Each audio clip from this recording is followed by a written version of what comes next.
pengalaman saya pribadi sih, kenapa akhirnya saya memilih untuk komitmen terhadap pasangan yang sudah dia miliki saat ini. Kenapa alasannya saya akhirnya menentukan untuk lagunya tentang dilema. Jadi ketika istri saya sih yang selalu banyak minta ini, pengen ini, gitu.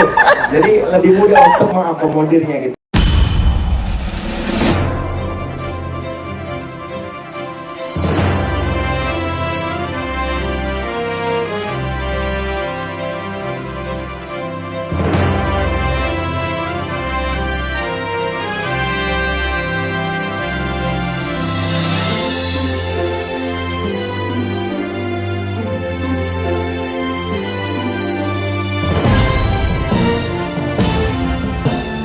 Pengalaman saya pribadi sih, hal yang mendasari saya untuk menentukan tema ini dari point of view industri kreatif. Saya melihat lagu-lagu dengan tema seperti ini sudah jarang beredar ya, dan itulah hal yang mendasari kenapa akhirnya saya memilih untuk kali ini temanya tentang cinta segitiga, tentang orang yang sudah memiliki pasangan,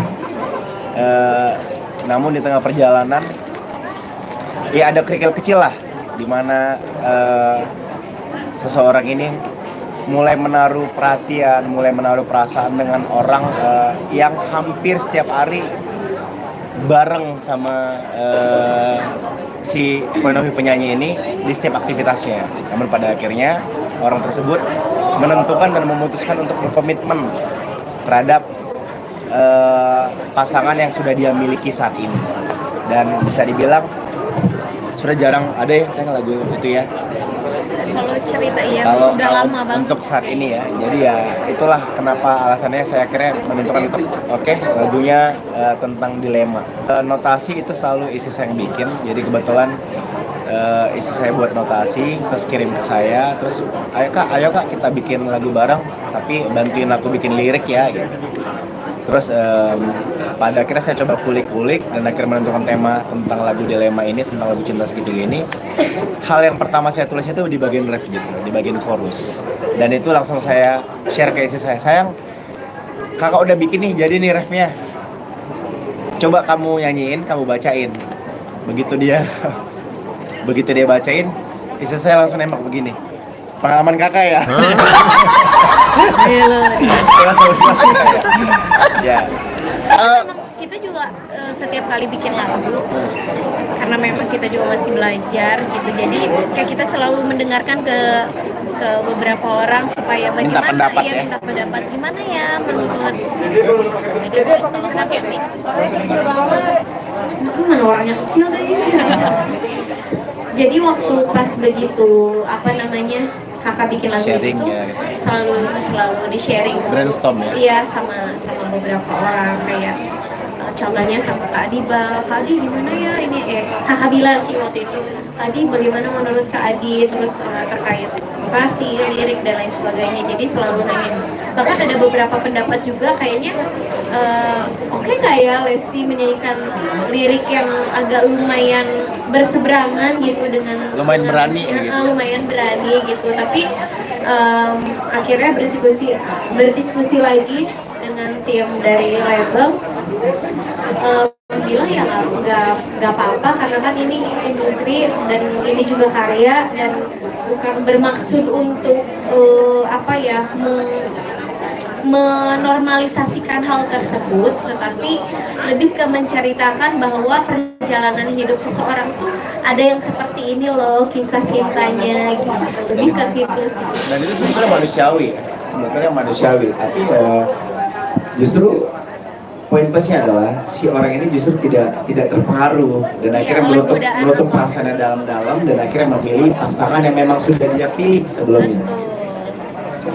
Pasti ada awal-awal tuh pasti ada kecanggungan, tapi memang beruntungnya dan bersyukurnya alhamdulillah aku tuh kalau bikin video klip setelah lagu apa ya waktu itu, Insan Biasa atau apa ya, setelah Insan Biasa kalau yang Dede model video klipnya teman-teman kakak Insan Biasa ya Pak? Iya, setelah Insan, ya Pertama Insan kali Biasa pertama dimulai kali, dari Insan Biasa. iya dimulai dari Insan Biasa yaitu Karangga Azov. Setelah kesini ya tuh selalu dia minta kak, temen kakak dong yang ini, jadi gitu selalu gitu. Dan termasuk untuk di lagu yang ini, aku bilang sama kakak bilang siapa ya kira-kira ya dia. Coba dong. Ada beberapa nama gitu dicek terus ya yang alhamdulillah berjodoh sama Irzan dan Karnaval ini gitu. Ya jadi sebetulnya hal yang menarik dari setiap single yang akan keluar dari Lesti itu yang ditunggu-tunggu orang itu selain isi lagu tentang apa, lagunya lagunya kayak apa, yang ditunggu-tunggu dari pencinta apa, dari para fans itu adalah siapa model video klipnya. Tapi Pak jujur, Dedi soalnya belum pernah nanya.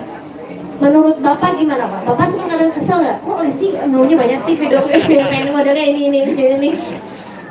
Ya enggak juga, karena kita dari label justru senang ya kalau artisnya punya visi, punya keinginan, punya mau. Kan jadi artinya si artis itu tahu apa yang dia mau lakukan. Jadi kita selalu berusaha mensupport sih gitu. Oh, waktu itu Dede mulai kekeh-kekehnya tuh pas awal-awal lagu itu ya Pak, lagu kalau pas dengan ikhlas pas awal-awal ketemu sama Kabilar, Pak ayo dong Pak, Dede mau ini model video klipnya lagi hype nih Pak, lagi viral nih Pak, harus pakai ini Dede bilang gitu. Oh, dan jadi- alhamdulillah jadi ternyata Lesti memanfaatkan keviralan saya. iya dong harus begitu, ini industri. Bercanda kan begitu Pak.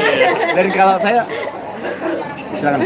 Nggak, aku cuma mau nambahin kadang-kadang cipta lagu itu ya, kan kalau dapat inspirasi kan dari banyak orang ya. Betul. Tidak harus selalu menceritakan pengalaman pribadi. Dia juga kadang-kadang bisa mendapat inspirasi dari apabila teman-teman yang bercerita, mengamati kehidupan manusia. Jadi ini mungkin salah satu inspirasinya juga begitu ya, bahwa tidak harus mungkin dari pengalaman pribadi, tapi juga banyak curhat.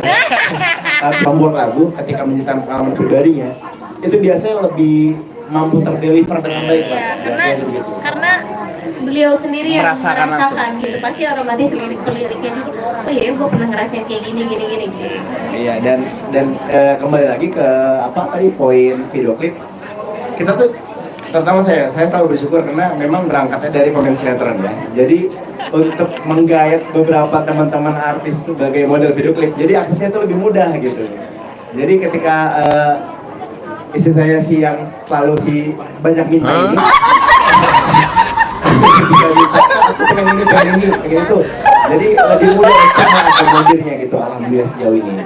Dan Atau udah pengen pakai pemain-pemain tuh mahal.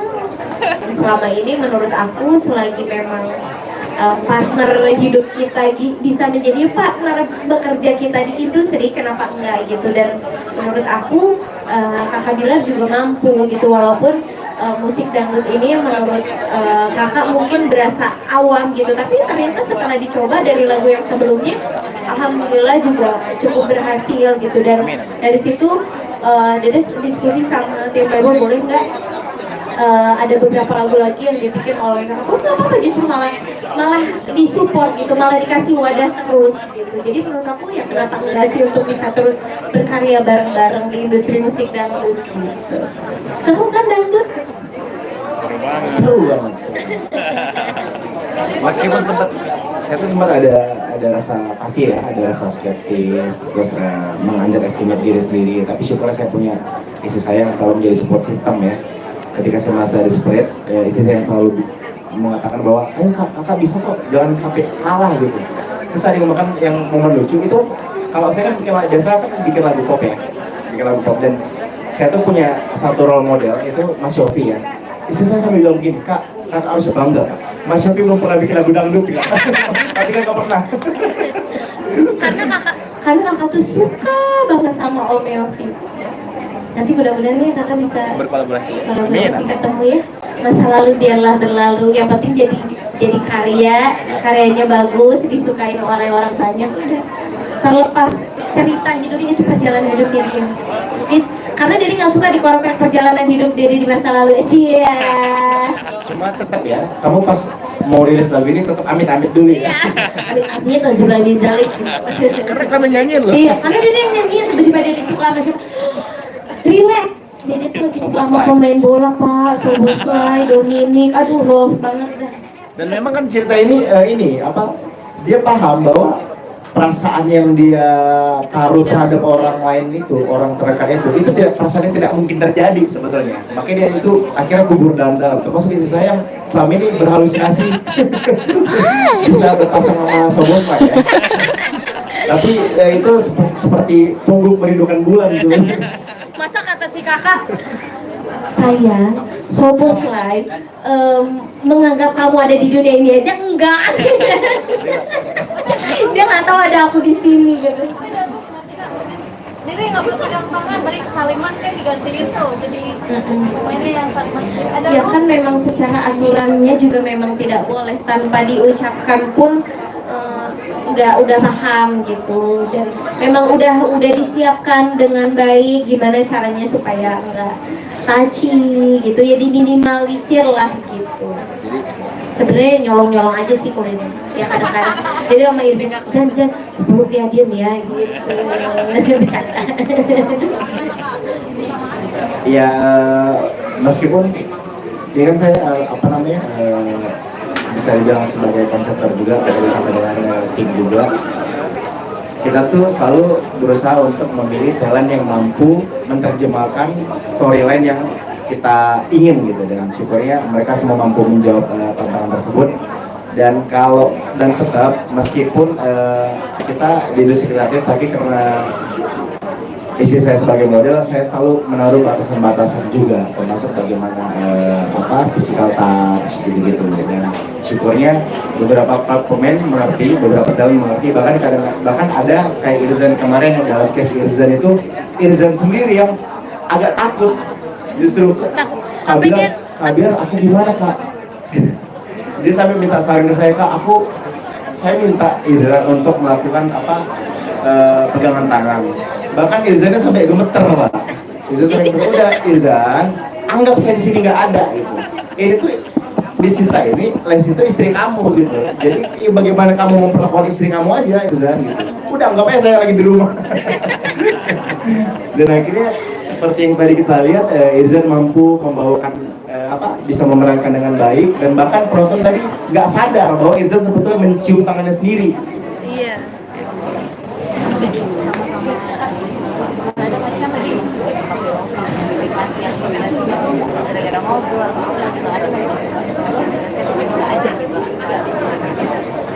Inspirasi yang suka tiba-tiba ya selalu ada, terutama Kak Gilar, karena beliau ini belum selesai membicarakan hal ini dia udah jumping ngomongin tapi dia udah banyak ceritanya. Kadang dia suka ngomong sendiri, kenapa sih Kak?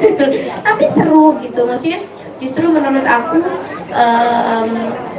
ya aku pribadi sangat bersyukur banget, alhamdulillah ya Allah itu mempertemukan aku dengan suami yang dimana bisa tetap terus berkarya, terus bahkan diizinkan untuk bisa terus berkarya, terus disupport juga gitu tanpa ada batasan-batasan apapun gitu, kecuali batasan-batasan yang terlalu berlebihan gitu, melarang aturan agama dan lain sebagainya gitu. Jadi ya mudah-mudahan intinya kalau aku selalu berdoa mudah-mudahan Allah selalu menjaga dan karya-karyanya juga bisa selalu diterima oleh seluruh insan musik atau seluruh pencinta-pencinta musik. Terima kasih banyak untuk om-om dan tete-tete AAA semua di media yang sudah berkenan hadir pada hari ini.